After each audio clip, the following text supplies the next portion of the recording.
We do not agree with those who claim that the human rights situation in East Timor had improved before the November 12th massacre.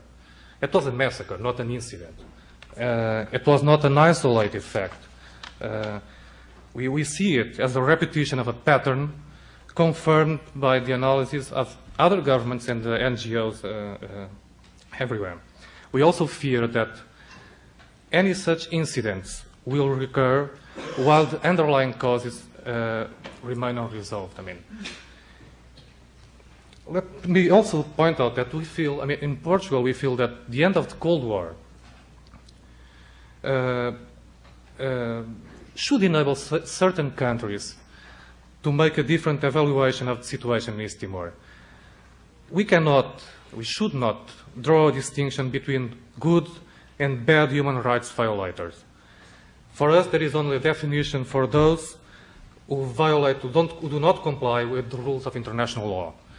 And quite honestly, we feel that we should stop looking under our beds for Marxist movements as a kind of a stalking horse for condoning unspeakable human rights violators from a number of governments.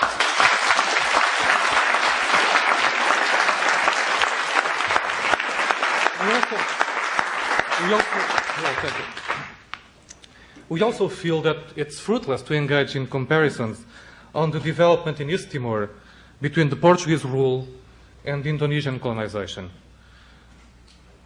I think that we should not omit the burdensome and unjustified human hardships resulting from the occupation, because it is an occupation and it is going on at this point. And we just say that if the development had brought well-being to the East Timorese, the presence of up to 20,000 soldiers would not be necessary. We know that the control of the hearts and minds of the people is a well-known practice of repression, and it is used when other tools of terror prove ineffective. We have that experience because we were, unfortunately, a former colonial power until '74. And the coup, which was referred as a leftist coup, and which brought us democracy in Portugal in '74. Let me underline also that as we speak, Timorese civilians are, quote, standing trial, unquote, in Jakarta and Dili.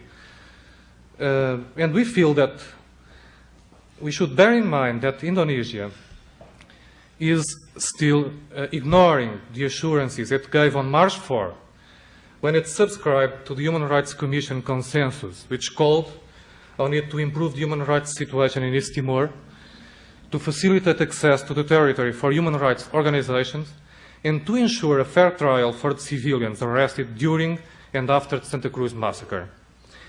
In addition, despite those assurances, Indonesia continues to detain individuals not charged with acts of violence. In conclusion, let me just say that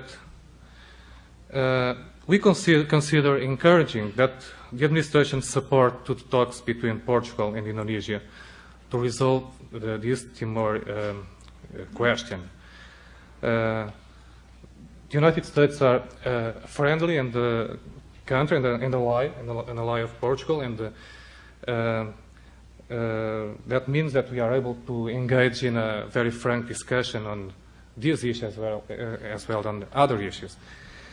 But I would say that I would remind you that we propose that with no preconditions, negotiations between all parties concerned, and that includes the representatives of the East Timorese people, would be initiated as soon as Indonesia would be ready for that.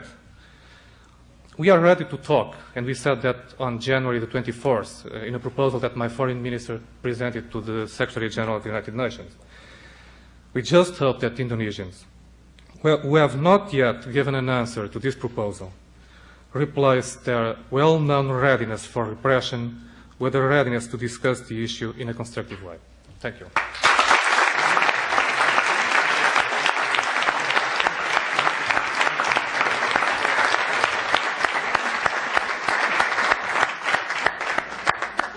I guess the tradition is to, goodness, there are 2 microphones. I wasn't aware of that. So let's move. No political connotations from left to right and then back to left and back to right. And can I ask you to keep these very clearly questions and not comments? The first was really meant to be a comment. The others are not. So keep them brief. Give a chance for more people to ask questions. Address them either to a particular panel member or generally, and whoever will respond. Yes. I'd just like to start and finish with 2 very brief observations. I give my thanks to the Kennedy School for providing this quite riveting display of very grim reality on the one side and very black fantasy by the State Department on the other. As an Australian, I would like to point out my sense of outrage that must join many Americans in this audience. The Australian government has been almost as culpable as the American government in supporting the present regime in Indonesia. May I take issue with Mr. Anderson, who paints a very benevolent picture of a cyclical colonial rule, which by his estimation, in comparison with the Dutch, we will only see 284 more years of this sort of brutality.